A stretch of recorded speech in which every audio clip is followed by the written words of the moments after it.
Hello students, आज हम class 10th की एक्सरसाइज 5.3 का क्वेश्चन नंबर 15 सॉल्व करने वाले हैं। जैसा कि आप देख पा रहे हैं कि क्वेश्चन काफ़ी बड़ा लिखा हुआ है, तो हो सकता है कि आप क्वेश्चन देखकर डर जाएं कि अरे ये कैसे सॉल्व होगा, लेकिन कोई बात नहीं है। इसका सॉल्यूशन बहुत ही छोटा सा है, बस केवल प्रश्न को ध्यान से पढ़ना है।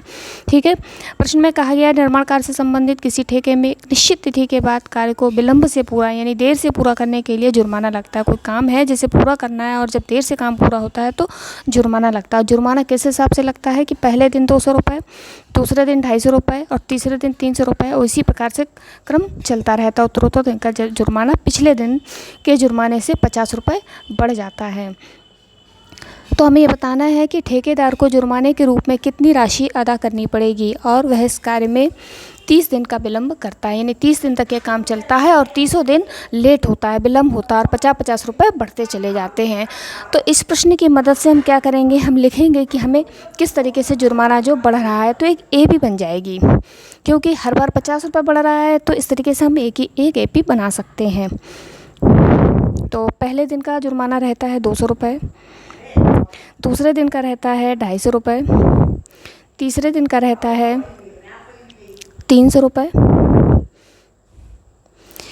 और इसी प्रकार से जो है 30 दिन तक ये क्रम चलता रहता है। तो यहाँ से हमें कह सकते हैं कि ये A1 है, पहला पद।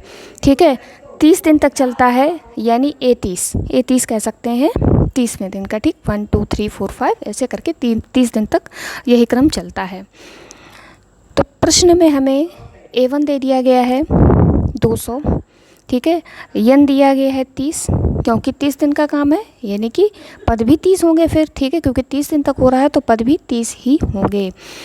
टी का मान पहले से प्रश्न में कहा है कि 50 रुपये हर बार बढ़ रहे हैं, फिर भी अगर हम निकालेंगे तो 250 माइनस 200 बराबर 50। टी का मान हो गया 50। अब हमें क्या करना है, हमें बताना है कि कुल कितनी राशि अदा करनी पड़ेगी, यानी कि जितना भी ये जो विलम्ब हुआ इन सबको अगर हम ऐड कर दें तो कुल राशि हमें पता चल जाएगी। तो जोड़ने के लिए क्या फॉर्मूला यूज़ करते हैं, SN बराबर N/2 2A plus N-1 into D.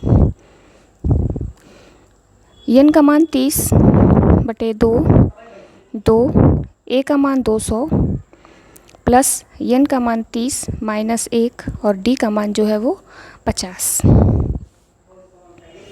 ये होगा 15, 400, ये होगा प्लस 29 गुणे 50, 15, 400 प्लस 5 का गुणा करेंगे, एक जीरो बढ़ा देंगे, 5 में 45, 5 दूनी 10 और 4 14 और एक ज़ीरो, ये हो गए 1450। 15 गुणे 400 में 1450 जोड़ेंगे तो हमारे पास आएंगे 1850। ठीक है, 1850 में 15 का गुणा करेंगे तो ये 30 यानी 30 पदों का योगफल हमारे पास आ जाएगा 15 75, 15 120 और 7 15 कम 15, ये होगा 27।